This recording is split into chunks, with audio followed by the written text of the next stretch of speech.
श्रीगुरुभ्यो नमः हरिः ओम आदिनारायणं विष्णुं ब्रह्माणं च वसिष्ठकं श्रीरामं मारुतिं वन्दे रामदासं च श्रीधरं सद्गुरुभ्यो नमः। ಪ್ರಿಯ ವೀಕ್ಷಕರೇ, ಭಗವಂತ ಎಲ್ಲರಿಗೂ ಕೂಡ ಶುಭವನ್ನುಂಟು ಮಾಡಲಿ.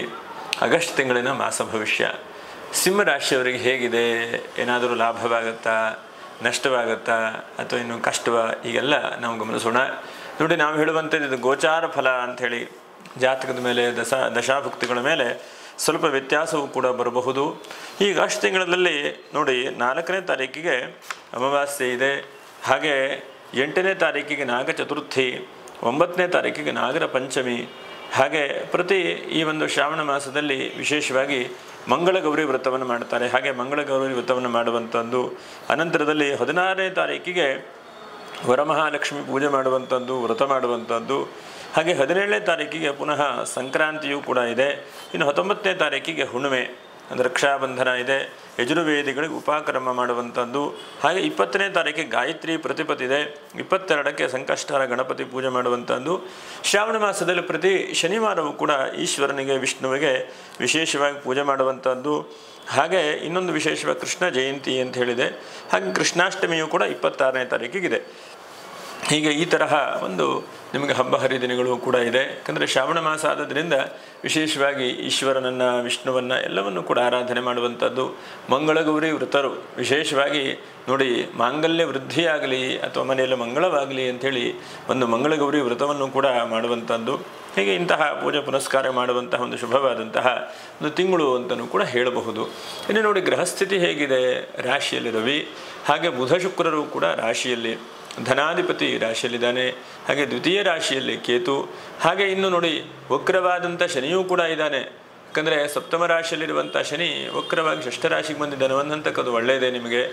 ಇನ್ನು ನವಮ ರಾಶಿಯಲ್ಲಿ ರಾಹು, ಏಕಾದಶದಲ್ಲಿ ಗುರು ಶುಕ್ರರು. ಹೀಗೆಲ್ಲ ನಿಮಗೆ ಗ್ರಹಸ್ಥಿತಿ ಇದೆ. ಹೀಗಿದ್ದಾಗ ಏನಪ್ಪ ನಿಮಗೆ ಹೆಚ್ಚಿನದಾದಂತಹ ಶುಭವಾಗುತ್ತಾ, ಮಂಗಲವಾಗುತ್ತಾ? ಯಾಕಂದರೆ ಸಿಂಹರಾಶಿ ನೋಡಿ, ಮಘ ನಕ್ಷತ್ರ 1, 2, 3, 4ನೇ ಪಾದ, ಹುಬ್ಬ ನಕ್ಷತ್ರ 1, 2, 3, 4ನೇ ಪಾದ, ಹಾಗೆ ಉತ್ತರ ನಕ್ಷತ್ರ 1ನೇ ಪಾದ. ನೀವು ವಿಡಿಯೋ ಮುಗಿವರೆಗೂ ಕೂಡ ನೋಡ್ತಾ ಇರಿ. ಯಾಕಂದ್ರೆ ನಕ್ಷತ್ರ ಪರಿಹಾರಗಳನ್ನು ಕೂಡ ವಿಶೇಷವಾಗಿ ತಿಳಿಸ್ಕೊಡುವಂತಹ ಒಂದು ಪ್ರಯತ್ನವನ್ನು ಕೂಡ ಮಾಡ್ತೇನೆ. ಗ್ರಹಸ್ಥಿತಿಯ ಮೂಲಕವಾಗಿ ನೋಡ್ಲಿಕ್ಕೆ ಹೋದರೆ ನೀವು ಯಾವುದೋ ಒಂದು ವಿಷಯದಲ್ಲಿ ಕಾದು ನೋಡ್ತಾ ಇದ್ದೀರಿ, ಇದು ಆಗತ್ತೆ ಆಗತ್ತೆ ಆಗತ್ತೆ ಅಂಥೇಳಿ. ಆ ಕೆಲಸ ನೋಡಿ, ಈ ಶ್ರಾವಣ ಮಾಸದಲ್ಲಿ ವರಮಹಾಲಕ್ಷ್ಮಿ ಹಬ್ಬ ಅನಂತರದಲ್ಲೋ ಅಥವಾ ಹುಣ್ಣಿಮೆ ಅನಂತರದಲ್ಲೋ ಆ ಕೆಲಸ ಕೈಗೂಡುವಂಥ ಸಾಧ್ಯತೆಗಳಿದೆ. ಸಿಂಹರಾಶಿಯವರು ಹೇಗೆ ಅಂತಂದರೆ, ಎಲ್ಲರಿಗೂ ಕೂಡ ಸಹಾಯ ಸಹಕಾರ ಮಾಡಿ ನೀವೂ ಕೂಡ ಒಳ್ಳೆ ರೀತಿಯಾದಂಥ ಅಭಿವೃದ್ಧಿಯನ್ನು ಪಡೆಯುವಂತಹ ವ್ಯಕ್ತಿಗಳು. ಎಲ್ಲ ನನ್ನದೇ ಜೋಬ್ ತುಂಬಬೇಕು ಅಥವಾ ನಾನೇ ಎಲ್ಲ ತಿನ್ನಬೇಕು, ನನಗೆ ಎಲ್ಲವೂ ಕೂಡ ಸಿಗಬೇಕು ಹೇಳುವಂಥ ಮನಸ್ಥಿತಿ ಉಳ್ಳವರಲ್ಲ. ಮಘ ನಕ್ಷತ್ರ ಇರಬಹುದು, ಉಬ್ಬ ನಕ್ಷತ್ರ ಇರಬಹುದು. ನೀವೆಲ್ಲ ಎಲ್ಲರಿಗೂ ಕೂಡ ಸಿಗಲಿ, ಅದರ ಜೊತೆಗೆ ನನಗೂ ಕೂಡ ಸಿಗಲಿ ಹೇಳುವಂಥ ಒಂದು ಉತ್ತಮವಾದಂತಹ ಮನಸ್ಥಿತಿ ಉಳ್ಳಂತಹ ಒಂದು ರಾಶಿಯವರು ನೀವು. ಹಾಗಾಗಿ ಯಾವುದೋ ಒಂದು ವಿಷಯಕ್ಕೆ ಕಾದು ನೋಡ್ತಾ ಇದ್ದೀರಿ. ಆ ಕಾದು ನೋಡ್ತಾ ಇರುವಂತಹ ಒಂದು ಕೆಲಸ 5 ಕೆಲಸ ಇರಬಹುದು. ಒಂದು ಭೂಮಿಯ ವ್ಯಾಪಾರ ವ್ಯವಹಾರ ಇರಬಹುದು, ಅಥವಾ ರಾಜಕೀಯ ಯಾವುದೋ ಒಂದು ನಿಮ್ಮ ಗುರಿ ಇರಬಹುದು, ಅಥವಾ ಯಾವುದೋ ಒಂದು ಫೈನಾನ್ಸನ್ನು ಸೇರಿಸ್ಕೊಂಡು ಸಾಲವನ್ನು ಮಾಡಿಕೊಂಡು ಒಂದು ದೊಡ್ಡದು ಇನ್ವೆಸ್ಟ್ಮೆಂಟ್ ಮಾಡುವಂಥದ್ದು ಇರಬಹುದು, ಅಥವಾ ಯಾವುದೋ ಒಂದು ವಿವಾಹ ಸಂಬಂಧವಾದಿರಬಹುದು, ಅಥವಾ 5ನೇದಾಗಿ ಹಳೆಯ ಮನೆಯನ್ನು ಕೊಟ್ಟು ಹೊಸ ಮನೆ ತೆಗೆದುಕೊಳ್ಬೇಕು ಹೇಳುವಂಥ ಯೋಚನೆ ಇರಬಹುದು. ಇದು 5 ಬಹಳ ಮುಖ್ಯವಾಗಿ ಯಾವುದಾದ್ರೂ ಒಂದಾದರೂ ಕೂಡ ಇರಬಹುದು. ಇಂತಹ ಕೆಲಸದಲ್ಲಿ ನೀವು ಸಕ್ಸಸ್ಫುಲ್ ಆಗುವಂಥದ್ದು ಅಥವಾ ಅದರಲ್ಲಿ ಒಂದು ಸ್ಟೆಪ್ ಮುಂದೆ ಹೋಗುವಂಥದ್ದು ಶುಭ ಸೂಚನೆಗಳು ಬರುವಂತಹ ಒಂದು ತಿಂಗಳು ಅಂತಲೂ ಕೂಡ ಹೇಳಬಹುದು. ಹಾಗೆ ಧನಾಧಿಪತಿ ರಾಶಿಯಲ್ಲಿದ್ದಾನೆ. ಹಾಗಾಗಿ ಹೆಚ್ಚಿನದಾದಂತಹ ಆರ್ಥಿಕವಾದಂಥ ಅಭಿವೃದ್ಧಿ ಆಗುವಂಥದ್ದು. ನಿಮ್ಮ ಜೀವನದಲ್ಲಿ ಯಾವುದೋ ಒಂದು ರೀತಿಯಾದಂತಹ ಶಕ್ತಿ ಸಾಮರ್ಥ್ಯಗಳು ಅದಾಗದಾಗ ಬರ್ತಾ ಇರುತ್ತೆ. ಇದು ಬಹಳ ಉತ್ತಮವಾದಂಥದ್ದು. ಯಾಕಂದರೆ ಜೀವನದಲ್ಲಿ ಎಷ್ಟೋ ಸಲ ನಾವು ನೋಡ್ತಾ ಇರ್ತೇವೆ, ನಾವೆಷ್ಟೇ ಪ್ರಯತ್ನ ಮಾಡಿದರೂ ಬರುವುದಿಲ್ಲ. ಈ ತಿಂಗಳಲ್ಲಿ ನಿಮಗೆ ಆರ್ಥಿಕವಾದಂಥ ಅಭಿವೃದ್ಧಿ, ಯಾವುದೋ ನಿಮ್ಮ ಸ್ನೇಹಿತರು ಹಿಂದೆ ಎಷ್ಟೋ ವರ್ಷದಿಂದ ಜೊತೆಗೆ ಓದಿದಂಥ ವ್ಯಕ್ತಿಗಳು ಜೊತೆಗೆ ಬರ್ತಾರೆ, ಜೊತೆಗೆ ಸೇರಿಕೊಂಡು ಏನೋ ಒಂದು ಕೆಲಸ ಕಾರ್ಯ ಮಾಡೋಣ ಅಂಥೇಳಿ ಹೇಳ್ತಾರೆ, ಅಥವಾ ಯಾವುದೋ ಒಂದು ವ್ಯವಹಾರ ಇಬ್ಬರು ಸೇರಿ ಮಾಡೋಣ ಅಂಥೇಳಿ ಹೇಳ್ತಾರೆ. ಹೀಗೆ ಪರಸ್ಪರ ಜೊತೆಗೂಡುವಂತಹ ಒಂದು ವಿಶೇಷವಾದಂಥ ಅವಕಾಶಗಳು ಕೂಡ ನಿಮಗೆ ಈ ತಿಂಗಳಲ್ಲಿ ಸಿಗ್ತದೆ ಅಂತೇಳಿ ಹೇಳಬಹುದು. ಹಾಗೆ ವಾಹನವನ್ನು ಸ್ವಲ್ಪ ಬದಲಾವಣೆ ಮಾಡುವಂಥದ್ದು ನೋಡಿ, ಶನಿಯಿಂದ ನಾವು ಚಿಂತನೆ ಮಾಡಬಹುದು. ಯಾಕಂದರೆ ಈ ರಾಶಿಗೆ ಚತುರ್ಥಾಧಿಪತಿ ಆದಂಥ ಕುಜನೂ ಕೂಡ ಗುರುವಿನ ಜೊತೆಗಿದ್ದಾನೆ. ಹಾಗಾಗಿ ದಶಮ ಸ್ಥಾನದಲ್ಲಿರುವಂಥದ್ದು ಒಂದು ಕುಜನ ದೃಷ್ಟಿಯಿಂದ ಇರ್ಬೋದು, ಶನಿ ದೃಷ್ಟಿಯಿಂದ ಇರ್ಬೋದು, ವಾಹನ ಸ್ವಲ್ಪ ಬದಲಾವಣೆ ಆಗುವಂತಹ ಸಾಧ್ಯತೆಗಳನ್ನು ಕೂಡ ನೀವು ಕಾಣಬಹುದು. ಮತ್ತು ಶೈಕ್ಷಣಿಕ ಕ್ಷೇತ್ರದಲ್ಲಿ ಯಾರ್ಯಾರು ಕೆಲಸ ಕಾರ್ಯಗಳನ್ನು ಮಾಡ್ತಾ ಇದ್ರೋ ಅಂಥವ್ರಿಗೆ ಹೆಚ್ಚಿನದಾದಂಥ ಅಭಿವೃದ್ಧಿ ಮತ್ತು ಒಳ್ಳೆ ರೀತಿಯಾದಂಥ ಕೆಲಸ ಕಾರ್ಯಗಳು ಸಿಗುವಂತಹ ಚಾನ್ಸಸ್ ಎಲ್ಲವೂ ಕೂಡ ನಿಮಗಿದೆ. ಇದು ಬಹಳ ಶುಭ ಅಂತಲೇ ಕೂಡ ಹೇಳಬಹುದು. ಹಾಗೆ ಮಕ್ಕಳ ವಿಷಯದಲ್ಲಿ ಮತ್ತು ವಿವಾಹ ವಿಷಯದಲ್ಲಿ ಒಂದು ಶುಭವಾದಂಥ ಸೂಚನೆಗಳು ಕಾಣಿಸ್ತದೆ. ಯಾಕಂದರೆ ಯಾರೋ ಒಬ್ಬರಿಗೆ ಒಂದು ವಿವಾಹ ಮಾಡಿಸ್ಬೇಕು ಅಥವಾ ನೀವೇ ಮುಂದೆ ನಿಂತ್ಕೊಂಡು ಮಾಡಿಸ್ಬೇಕು ಅಂತಂದರೆ ಆ ವಿವಾಹಾದಿ ಸಂಸ್ಕಾರಗಳಿಗೆ ನೀವು ಮುಂದೆ ನಿಂತು ಒಳ್ಳೆಯ ಕೆಲಸಗಳನ್ನು ಮಾಡಿಸ್ತೀರಿ ಅಂತಲೂ ಕೂಡ ಹೇಳಬಹುದು. ಮತ್ತು ಸಾಂಸಾರಿಕವಾದಂತಹ ನಿಮ್ಮ ವೈಯಕ್ತಿಕವಾದಂತಹ ಕಲಹ ಚಿಂತೆ ಏನಾದರೂ ಇದ್ದರೆ, ಅಂದರೆ ಎಷ್ಟೋ ಸಮಸ್ಯೆಗಳು ಬರುತ್ತೆ ಕುಟುಂಬದಲ್ಲಿ, ಅಂಥ ಸಮಸ್ಯೆಗಳಿಗೆ ಒಂದು ಇತಿಶ್ರೀ ಆಗುತ್ತೆ, ಅಂದರೆ ಮುಗೀತದೆ ಅಂತಲೂ ಕೂಡ ಹೇಳಬಹುದು. ಮತ್ತು ನಿಮ್ಮ ಸ್ವಲ್ಪ ಆರೋಗ್ಯ ಹದಗೆಡ್ತಾ ಇದೆ ಈ ತಿಂಗಳಲ್ಲಿ ನೋಡಿ. ಒಂದು 4-5 ಸ್ವಲ್ಪ ಜಾಗ್ರತೆಯನ್ನು ಕೂಡ ವಹಿಸ್ಕೊಳ್ಬೇಕು ನೀವು. ಒಂದನೇದಾದಂಥದ್ದು ಸ್ವಲ್ಪ ನಿಮಗೆ ಕಫ ಆಗುವಂಥದ್ದು, ಮತ್ತು ಬಾಯಾರಿಕೆ ಆಗುವಂಥದ್ದು, ಹೊಟ್ಟೆಯಲ್ಲಿ ಏನೋ ತೊಂದರೆ ಆಗ್ತಾ ಇರುವಂಥದ್ದು, ಹೀಗೆಲ್ಲ ಸಿಂಪ್ಟಮ್ಸ್ ಕಂಡ್ರೆ ಅದಕ್ಕೆ ಸ್ವಲ್ಪ ಮಟ್ಟಿಗೆ ಔಷಧಿ ಉಪಚಾರಗಳನ್ನು ಕೂಡ ಮಾಡಿಸ್ಕೊಳ್ಳಿ. ಯಾಕಂದರೆ ಆರೋಗ್ಯದ ವಿಷಯದಲ್ಲಿ ಸ್ವಲ್ಪ ಈ ತಿಂಗಳಲ್ಲಿ ಜಾಗ್ರತೆ ವಹಿಸ್ಕೊಳ್ಬೇಕು. ಮತ್ತು ಗುರುವಿನ ದೃಷ್ಟಿಯಿಂದ ಹೆಚ್ಚಿನದಾಗಿ ನಿಮ್ಮ ಒಂದು ಯೋಚನೆ ಯೋಗ ಹೇಗಪ್ಪ ಅಂತಂದರೆ ಒಳ್ಳೆ ಮೇಲ್ಮಟ್ಟದ ಯೋಚನೆ ಮಾಡ್ತಾ ಇದ್ದೀರಿ, ಒಳ್ಳೆ ಕೆಲಸದ ಬಗ್ಗೆ ಚಿಂತನೆ ಮಾಡ್ತಾ ಇದ್ದೀರಿ, ಅದನ್ನು ಮುಂದುವರಿಸಿ, ನೀವು ಬಿಡಬೇಡಿ. ಯಾಕಂದರೆ ಎಷ್ಟೋ ಸಲ ನಾವು ಒಳ್ಳೊಳ್ಳೆ ಕೆಲಸಗಳನ್ನು ಯೋಚನೆ ಮಾಡಿದಾಗ ಮಾತ್ರ ಅಭಿವೃದ್ಧಿ ಕಡೆಗೆ ಹೋಗುವಂಥ ಸಾಧ್ಯತೆಗಳಾಗುತ್ತೆ. ಒಂದಷ್ಟು ಜನ ಕಷ್ಟಗಳನ್ನು ಪಡ್ತಾ ಇದ್ದೀರಿ, ಅಂಥವರಿಗೆ ಈ ತಿಂಗಳಲ್ಲಿ ಸ್ವಲ್ಪ ಕಷ್ಟ ಪರಿಹಾರ ಆಗಲಿಕ್ಕೆ ಯಾವುದೋ ಒಂದು ಸಣ್ಣ ಪುಟ್ಟ ಅವಕಾಶಗಳು ಕೂಡ ಸಿಗುತ್ತದೆ. ಅದರ ಜೊತೆಯಲ್ಲಿ ಇನ್ವೆಸ್ಟ್ಮೆಂಟ್ ಮಾಡುವಂಥ ಒಂದು ತಿಂಗಳು ಅಂತ ಹೇಳ್ಬೋದು ಈ ತಿಂಗಳಲ್ಲಿ. ಅಂದರೆ ಒಳ್ಳೆ ರೀತಿಯಾದಂಥ ಹೂಡಿಕೆ ಮಾಡುವಂಥದ್ದು, ಹಣ ಬರುವಂಥದ್ದು ನೋಡಿ. ರಾಶಿಯಲ್ಲೇ ಬುಧ ರವಿ 2 ಗ್ರಹಗಳು ಕೂಡ ಹೊಂದಾಣಿಕೆ ಆಗಿದ್ದಾರೆ. ಹಾಗಾಗಿ ಇದು ಬಹಳ ಒಳ್ಳೆಯದು. ನೀವೆಲ್ಲೇ ಏನೇ ಇದ್ದರೂ ಕೂಡ ಗೌರ್ಮೆಂಟಿಂದ ಸವಲತ್ತು ಸಿಗುವಂಥದ್ದು, ಯಾವುದೋ ಒಂದು ಫರ್ಮ್ ಮಾಡುವಂಥದ್ದು, ಕಂಪ್ನಿ ಮಾಡುವಂಥದ್ದು, ಹೀಗೆಲ್ಲ ಮಾಡ್ಕೊಳ್ಳಿ, ಪ್ರಯತ್ನಗಳನ್ನು ಮಾಡ್ಕೊಳ್ಳಿ. ವಿದ್ಯೆ, ಬುದ್ಧಿ, ಜ್ಞಾನ ಇದು 3ನ್ನು ಕೂಡ ಹೇರಳವಾಗಿ ಈ ತಿಂಗಳಲ್ಲಿ ಭಗವಂತ ಕೊಡ್ತಾನೆ.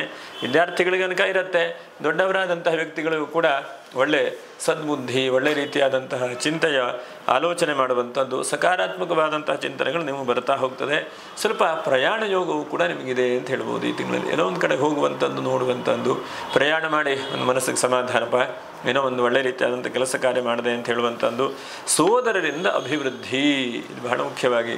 ಯಾರಾದರೂ ನಿಮ್ಮ ಅಕ್ಕ ತಂಗಿಯವರು ಏನಾದರೂ ಕಿರಿಕಿರಿ ಮಾಡಿಕೊಂಡು ಅಥವಾ ಯಾವುದೋ ಜಮೀನು ವ್ಯಾಜ್ಯಗಳಾಗಿದ್ದರೆ ಅದೆಲ್ಲ ಒಂದು ಸರಿ ತೂಗಿಸಿ ಹೋಗುವಂಥ ಸಾಧ್ಯತೆಗಳು ಕಾಣಿಸುತ್ತೆ. ಮತ್ತು ಪ್ರಮೋಷನ್ನು ಯಾವ ಕೆಲಸ ಮಾಡ್ತಾ ಇದ್ರೆ ಆ ಕೆಲಸದಲ್ಲಿ ಸ್ವಲ್ಪ ಪ್ರಮೋಷನ್ ಸಿಗುವಂಥದ್ದು, ಅಭಿವೃದ್ಧಿ ಆಗುವಂಥದ್ದು, ಇದ್ದಕ್ಕಿದ್ದ ಹಾಗೆ ಏನೋ ಒಂದು ಒಳ್ಳೆ ರೀತಿಯಾದಂತಹ ಒಂದು ಫಲಕಾರಿ ಆಗುವಂಥ ಸಾಧ್ಯತೆಗಳು ಕೂಡ ಕಾಣಿಸುತ್ತೆ. ಆದರೆ ಸ್ವಲ್ಪ ಶತ್ರು ಭಯ ಅಂತ ಹೇಳ್ಬೋದು ಈ ತಿಂಗಳಲ್ಲಿ. ಶತ್ರುಗಳು ತೊಂದರೆ ಕೊಡುವಂಥದ್ದು, ಕಿರಿಕಿರಿ ಆಗುವಂಥದ್ದು, ಹೀಗೆ ಇಂತಹ ಶತ್ರುಗಳಿಂದ ಸ್ವಲ್ಪ ನೀವೇ ಜಾಗೃತಿ ವಹಿಸ್ಕೊಳ್ಬೇಕು. ಯಾಕಂದರೆ ಈ ತಿಂಗಳಲ್ಲಿ ಸ್ವಲ್ಪ ಶತ್ರುಗಳಿಂದ ಸ್ವಲ್ಪ ತೊಂದರೆಗಳಾಗ್ತದೆ. ಯಾಕಂದರೆ ಯಾವುದೋ ಒಂದು ಕೆಲಸಕ್ಕೆ ಹೊರಟಿದ್ದೀರಿ ನೀವು, ಆದರೆ ನಿಮ್ಮ ಬಗ್ಗೆ ಅಪಪ್ರಚಾರ ಮಾಡಿಬಿಡ್ತಾರೆ. ಅದಕ್ಕೆ ನೀವು ತಲೆ ಕೆಡಿಸ್ಕೊಳ್ಳುವಂಥದ್ದು ಬೇಡ. ಆದರೂ ಕೂಡ ಎಷ್ಟಕ್ಕೆ ಬೇಕೋ ಅಷ್ಟು ಶತ್ರುಗಳ ವಿಷಯದಲ್ಲಿ ಜಾಗೃತಿ ವಹಿಸ್ಕೊಳ್ಬೇಕು. ಸ್ವಲ್ಪ ರಾಜವೈಭವಗಳು ಕೂಡ ಸಿಗುವಂಥದ್ದು, ನೀವು ಮುಟ್ಟಿದಂತಹ ಕೆಲಸದಲ್ಲಿ ಲಕ್ಷ್ಮೀ ಪ್ರಾಪ್ತಿಯಿಂದ ಕೀರ್ತಿ ಯಶಸ್ಸು ಕೂಡ ಸಿಗುವಂತಹ ತಿಂಗಳು ಅಂತ ಹೇಳಬಹುದು. ಹೀಗೆ ಇದಿಷ್ಟು ನಿಮಗೆ ಈ ತಿಂಗಳಲ್ಲಿ ಸಿಂಹರಾಶಿಯವರಿಗೆ ಆ ಭಗವಂತನ ಅನುಗ್ರಹದಿಂದ ಶುಭ ಇದೆ. ಇನ್ನು ಈ ತಿಂಗಳಲ್ಲಿ ನೋಡಿ 9ನೇ ತಾರೀಕು ಬಹಳ ಉತ್ತಮವಾದಂಥದ್ದು.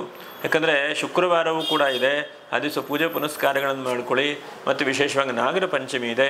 ಇನ್ನು 16ನೇ ತಾರೀಕು ಕೂಡ ವರಮಹಾಲಕ್ಷ್ಮಿ ಹಬ್ಬ ಇದೆ. ಇದೆರಡು ದಿವಸದಲ್ಲಿ ಏನಾದ್ರು ಒಂದು ಕೆಲಸ ಕಾರ್ಯಗಳನ್ನು ಮಾಡಿ. ಯಾಕಂದರೆ ನೀವು 4 ಜನಕ್ಕೆ ಅನ್ನ ಕೊಡುವಂತಹ ವ್ಯಕ್ತಿಗಳು, ನೀವೇ ಸುಮ್ಮನೆ ಕೂತ್ಕೊಂಡ್ರೆ ಜಗತ್ತಿನಲ್ಲಿ ಕಷ್ಟ. ಹಾಗಾಗಿ ನೀವೆಲ್ಲ ಮುಂದೆ ಹೋದರೆ ನಿಮ್ಮ ಜೊತೆಗೆ ನಮ್ಮಂಥವರೆಲ್ಲ ಹಿಂದೆ ಬರ್ತೇವೆ. ಹಾಗಾಗಿ ಸಿಂಹರಾಶಿಯವರು ಮುಖಂಡತ್ವವನ್ನು ವಹಿಸ್ಕೊಳ್ಬೇಕು, ಅಂತಹದ್ದನ್ನು ಮಾಡಿ. ಇನ್ನು ನಕ್ಷತ್ರ ಪರಿಹಾರಗಳೇನಪ್ಪ ಅಂತಂದರೆ, ಒಂದನೇದಾಗಿ ನೋಡಿ, ಮಘ ನಕ್ಷತ್ರದವರು ಎಷ್ಟು ಸಾಧ್ಯ ಆಗುತ್ತೋ ಅಷ್ಟು ವರಮಹಾಲಕ್ಷ್ಮಿ ಹಬ್ಬದ ದಿವಸ ಲಕ್ಷ್ಮೀ ನಾರಾಯಣ ಹೃದಯ ಅಂತಿದೆ, ಒಂದು ಸ್ತೋತ್ರ ಇದೆ, ಅದನ್ನು ಕೇಳಿ ಅಥವಾ ಓದಿ.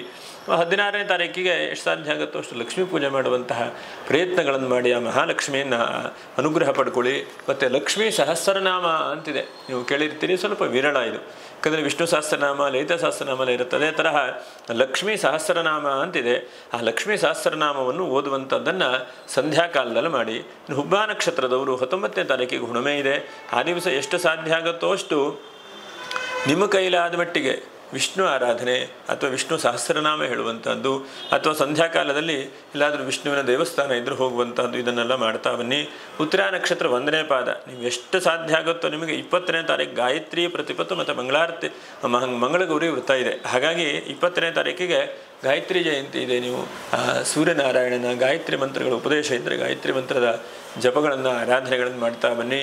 ಆ ಗಾಯತ್ರಿ ಮಂತ್ರದ ಅನುಗ್ರಹದಿಂದ ಎಲ್ಲ ಶುಭವಾಗುತ್ತೆ, ಮಂಗಲವಾಗುತ್ತೆ. ಮತ್ತು ಇನ್ನು ವಿಶೇಷವಾಗಿ ನಿಮಗದು ಅವಕಾಶ ಇಲ್ಲ ಅಂತಾದರೆ ನೀವು ಇನ್ನೊಂದನ್ನು ಕೂಡ ಮಾಡಬಹುದು.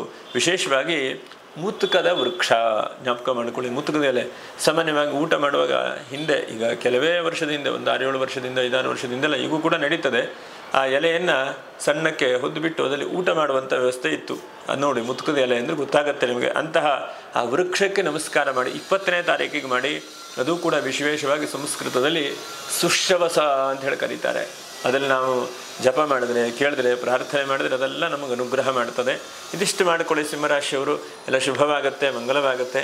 ಮುಂದಿನ ವಿಡಿಯೋದಲ್ಲಿ ಭೇಟಿ ಮಾಡೋಣ. ನಮಸ್ಕಾರ. ಲೋಕ ಸಮಸ್ತ ಸುಖಿನೋ ಭವಂತು. ನಮಸ್ಕಾರ.